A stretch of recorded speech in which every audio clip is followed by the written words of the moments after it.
আমার নাম আঁচল পাল, আমি কাশীপুর সেন্ট ইনিয়ান্স হাই স্কুল ফর গার্লস এর একজন ছাত্রী। আমরা এখানে একটা মডেল নিয়ে এসেছি, যে মডেলটার টপিক হচ্ছে হাইড্রো পাওয়ার প্ল্যান্ট, অর্থাৎ ওয়াটার ইলেকট্রিসিটি ক্রিয়েট করা। আমরা এখানে একটা উচ্চতা থেকে জলের ফোর্সে দিয়ে এই টারবাইনটায় জল পেলে এই টারবাইনটা ঘুরিয়ে ইলেকট্রিসিটি প্রডিউস করবে। আমাদের জলটা যাতে ওয়েস্ট না হয় তাই আমরা এখানে একটা রিসাইকেলের সিস্টেম করেছি। এইখান থেকে আমরা বারবার এই জলটাকে রিসাইকেল করতে পারবো। আমাদের এই যে জলটা আছে এইটা যাতে ওয়েস্ট না হয়, এই এক্সেস জলটা, তাই আমরা এখানে একটা সিস্টেম করেছি যাতে এই গার্ডেনে প্লান্টস গুলো এই এক্সেস জলটা ওয়াটারিং করে দিতে পারে। আমাদের একটা অ্যাপার্টমেন্টে সবসময় ইলেকট্রিসিটির প্রয়োজন হয় না।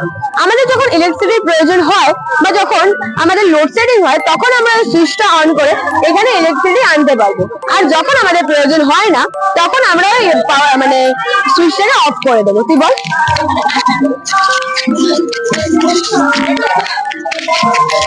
ভারতবর্ষের অনেক জায়গায়। আমার নাম নিকিতা সাউ, আমি কাশীপুর সেন্ট ইনিয়ান্স হাই স্কুল ফর গার্লস এর ছাত্রী। আমরা অনেক জায়গায় আমাদের ভারতবর্ষে যেখানে ইলেকট্রিসিটি আমরা প্রোভাইড করতে পারি না, যেখানে ইলেকট্রিসিটি পৌঁছাতে পারে না বা পৌঁছালেও হয়তো সপ্তাহে 1-2 দিনের জন্য পৌঁছায়, সেই সব জায়গায় আমরা রেন ওয়াটার বা নদীর জল, ঝর্ণার জল, আমরা ওখান থেকে ওয়াটার ইলেকট্রিসিটি প্রডিউস করে সেই সব জায়গায় আমরা ইলেকট্রিসিটি প্রোভাইড করতে পারি। তাহলে সেই সব জায়গার মানুষেরাও অন্ধকার থেকে আলোয় আসতে পারবে। এটাই আমাদের মডেলের টপিক। আর আমাদের এই মডেলটা পুরোটাই ইকো ফ্রেন্ডলি, কোনো পলিউশন এখানে হয় না।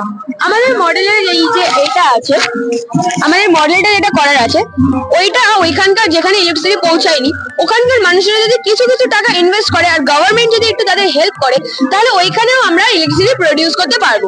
এটাই আমাদের মডেলের বিষয়। আমার নাম সন্দীপ্তা রায়, আমি কাশীপুর সেন্ট ইনিয়ান্স হাই স্কুলের ছাত্রী। আমার নাম আরাত্রিকা ঘোষাল, আমি কাশীপুর সেন্ট ইনিয়ান্স হাই স্কুলের ছাত্রী। আমরা সবাই নবম শ্রেণীতে।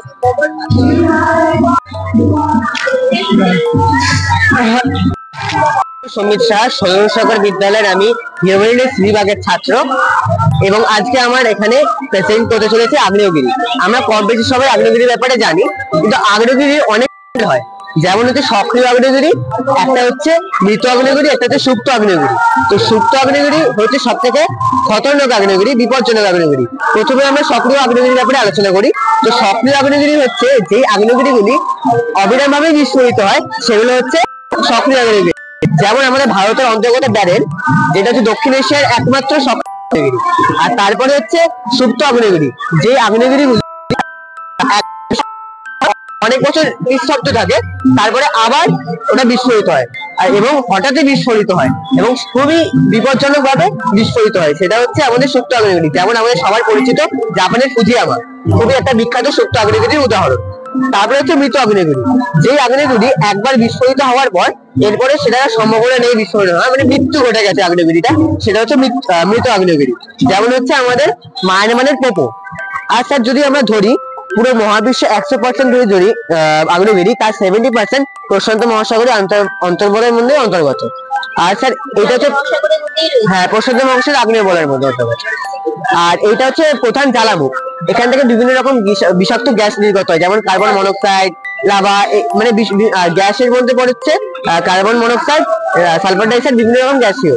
আর এখান থেকে লাভা নির্গত হয়ে এখানে সমভূমি গঠিত করেছে আর এখানে মালভূমি গঠিত করেছে। আর এটা হচ্ছে এক প্রকার ডেকান ট্র্যাপ, আমরা জানি ডেকান ট্র্যাপ। তো এটাই আমার প্রেজেন্টেশন। নমস্কার। একটু রিঅ্যাকশনটা দেখি। রিঅ্যাকশনটা আমি তো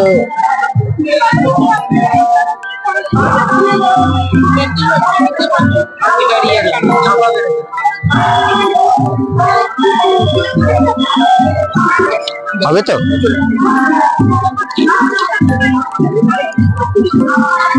হবে তো একটু খাতা পাতাগুলো সরিয়ে দাও।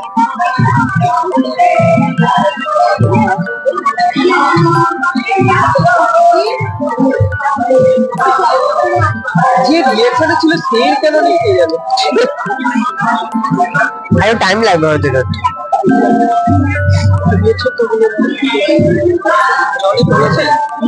জলে পড়েছে কিন্তু রিঅ্যাকশনের জন্য যে আসলে সে নেই। তো এটা আরেকটা প্রজেক্ট আছে, আমি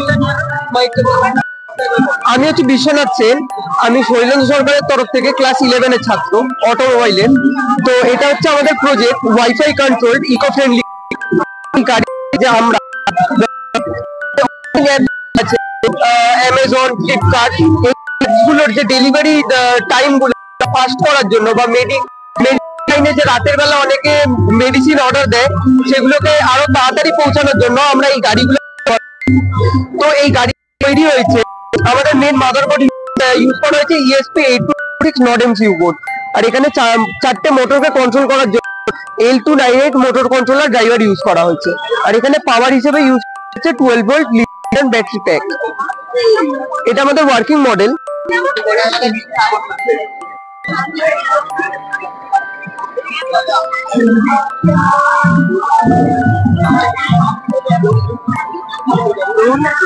হ্যাঁ সরে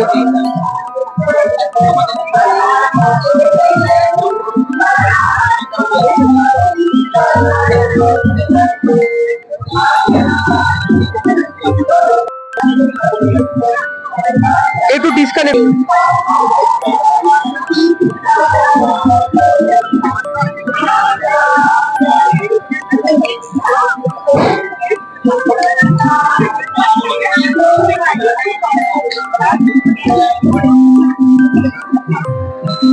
ওকে স্যার,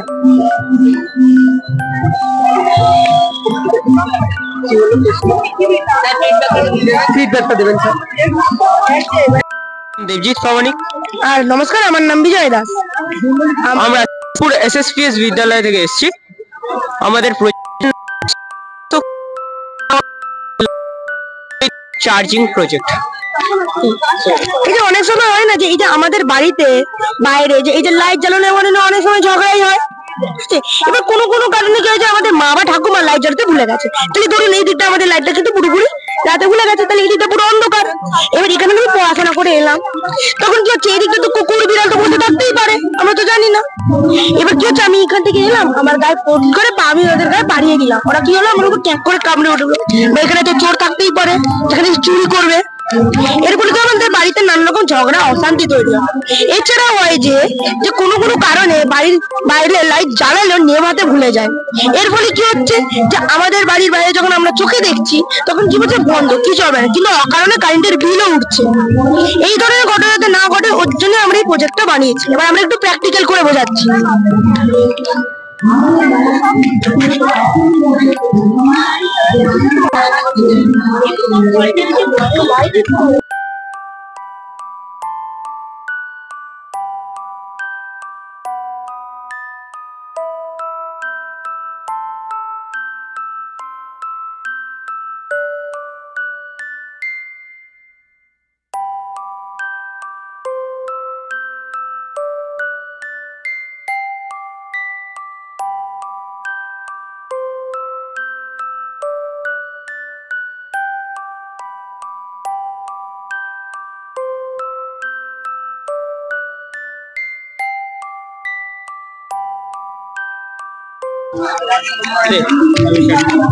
ধরে নিন এটা আমাদের কৃত্রিম সূর্যের আলো।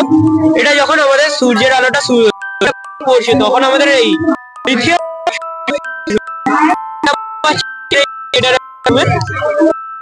এবার সূর্যাস্ত হচ্ছে তখন আমাদের এই বাইরের লাইটটি অটোমেটিকলি জ্বলে উঠছে। আবার সূর্যোদয় হবে বাইরের লাইট অটোমেটিকলি অফ হয়ে যাবে। এটাই আমাদের টোটাল প্রজেক্ট। ভাই এটা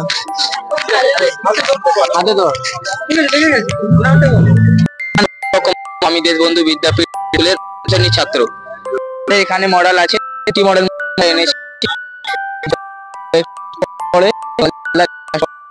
আমরা এখানে এসেছি। একটা এটা হলো আমরা যেসব ক্ষুদ্র পদার্থগুলোকে পরিবেশে খালি চোখে দেখতে পারি না সেই সকল পদার্থকে মাইক্রোস্কোপের দ্বারা দেখি। মাইক্রোস্কোপের কাজ হলো ছোট ছোট ক্ষুদ্র পদার্থগুলিকে, যেগুলো আমরা খালি চোখে দেখতে পাই না, সেগুলোকে আমাদের দেখার জন্য স্পষ্ট করে দেওয়া, মানে যে কোনো ছোট পদার্থকে বড় করে। আমরা এখানে সেটাই বোঝাতে চেয়েছি। মাইক্রোস্কোপের কাজ কি করে মাইক্রোস্কোপে থাকে দুটি আইপিসে যত মান লেখা থাকে ততই বড় গুণ সেটি দেখাবে। আমরা এখানে দেখুন 15 গুণ 15 গুণের আইপিস নিয়েছি, অর্থাৎ যদি দৈর্ঘ্য গুণ প্রস্থ দেখি তাহলে এটা দৈর্ঘ্য গুণ প্রস্থ 15 গুণ দেখাবে, ফলে দেখি 15 দেখাবে 225 হবে। আমরা আপনারা দেখে নিন একবার, তারপরে বলছি।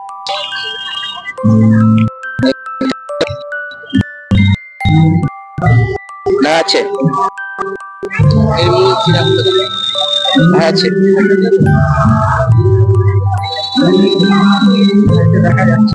পাতাটা দেখা যাচ্ছে, এখানের মান অনেকই কম বলে অত ভালো করে দেখাতে পারছি না। আমরা যদি এর থেকে বেশি আরো ছোট ছোট সেল দেখতে চাই তাহলে ওর মান বাড়াতে হবে। এখানে 15 গুণ আছে, আপনি 25, 30, 40 এরকম মান থেকে নিতে পারেন। এর সাহায্যে যতই ক্ষুদ্র পদার্থ হবে তত ভালো দেখা যাবে। ঠিক আছে, এটা হলো দাঁড়াও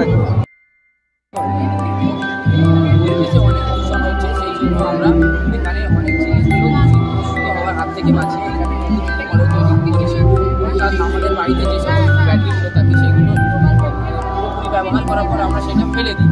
সেটা আমরা না ফেলে সেটাকে পুনর্ব্যবহার করেছি রিউজ, রিডিউস, রিসাইকেল, রিফিউজ। সেগুলোর মধ্যে আমরা রিউজ আটটাকে ব্যবহার করেছি।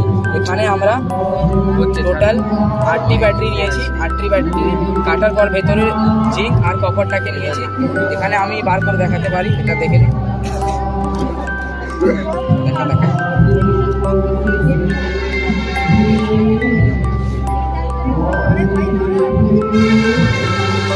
এখানে এখন টোটাল 5 ভোল্টের মতন দিচ্ছে। এখন যদি আমরা এটাকে চার্জ দিই তাহলে 12 ভোল্ট পর্যন্ত ডিসি কারেন্ট দিতে পারে। আচ্ছা, এটা রিচার্জেবল আছে। আর এখানে বেশি কিছু না, খারাপ ব্যাটারি লাগবে এবং ব্যাটারিগুলো কিছু কাটতে হবে। এখান থেকে জিঙ্ক আর কপার বার করতে হবে। পাত থাকে এবং কপার একটি পাতলা মতন কালো মতন লম্বা জিনিস থাকে, সেটাকে আমরা তারের পর তার জুড়ে লবণ মিশ্রিত জলে চুপিয়ে সেটাকে আবার জেনারেট করছি, যার ফলে তড়িৎ শক্তিটা বহিঃপ্রকাশ পাচ্ছে। এটি হলো কপার আর এটি হলো জিঙ্কের পাত। আর কিছু আছে? এটা এখন চলছে না, বাট বোঝাতে পারি। সব বলে দিচ্ছি একবার সার্কিটটা। আমরা এটা হলো অটো ওয়াটার পাম্প। আমরা যেসব বাড়িতে আমাদের যেসব ট্যাঙ্কি থাকে, ট্যাঙ্কি যখন জল ওভারলোড হয়ে যায় তখন কোনো ছিদ্র দ্বারা বা কোনো পাইপের দ্বারা জলটি ওয়েস্ট হয়ে যায়, জল থেকে না হয়, সেই জন্য এটা আমরা এটা খারাপ মূল্যের ভিতরে দেখাতে পারছি না। আমরা কীভাবে বাড়াতে হবে সেটা আমরা বলে দিচ্ছি স্যার। এখানে আমরা একটি ডায়োড কাজ করি।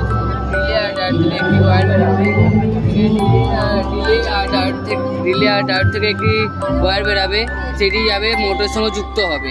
আর ট্রানজিস্টার আর রেজিস্ট্যান্স, এটা হলো ট্রানজিস্টার আর এটা রেজিস্ট্যান্স থেকে একটি ওয়্যার বেরাবে, সেটি যখন মোটরের শেষ প্রান্তে থাকবে, যখন জলটি ওভারলোড হচ্ছে তখন যখন ব্যাটারির সঙ্গে টাচ হবে অটোমেটিক বন্ধ করে দেবে। আর থেকে আমরা যদি কোনো বাড়ির কাজে যদি বাইরে চলে যায় বা কোনো কাজে যদি ব্যস্ত থেকে যায় তাহলে আমরা এই সার্কিটটাকে ফলো করে থাকি, তাহলে জলটা অনেক অপচয় থেকে বাঁচবে। আর ভবিষ্যৎকালীন আমরা সব জল রাখতে পারবো। ঠিক আছে। আমার নাম হলো অভিক বায়েন। আমি বিটি রোড গভর্নমেন্ট স্পন্সার্ড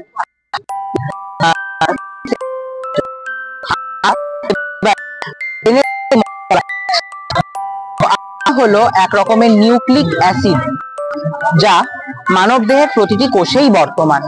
এই আরএনএ এর পুরো নাম হলো রাইবোনিউক্লিক অ্যাসিড। তো প্রথমে এর গঠন সম্বন্ধে বলি। এটির একটি ব্যাকবোন আছে। এই ব্যাকবোনের কালার দিয়ে বোঝানো হয়েছে সুগারকে, আর ব্রাউন কালার দিয়ে বোঝানো হয়েছে ফসফরিক অ্যাসিডকে। এই দুটো পদার্থ দ্বারাই এই ব্যাকবোনটি গঠিত হয়েছে। তো এর গায়ে বিভিন্ন নাইট্রোজেন বেস জমা হয়েছে। নাইট্রোজেন বেস দু প্রকার, পিউরিন আর পিরিমিডিন। পিউরিন এর মধ্যে থাকে অ্যাডেনিন আর গুয়ানিন। পিরিমিডিনের মধ্যে থাকে ইউরাসিল আর সাইটোসিন। কিন্তু ডিএনএ এর ক্ষেত্রে ইউরাসিলের বদলে থাইমিন দেখতে পাই। এখনকার বিভিন্ন যে ক্ষতিকারক ভাইরাস, যেমন করোনা ভাইরাস, এইচএমপিভি ভাইরাস, সবই আরএনএ গঠিত। আরএনএ প্রতি মুহূর্তে নিজের রূপ বদল করতে পারে। সেই কারণে এই সব ভাইরাসের ভ্যাকসিন বানানো অত্যন্ত দুরূহ ব্যাপার।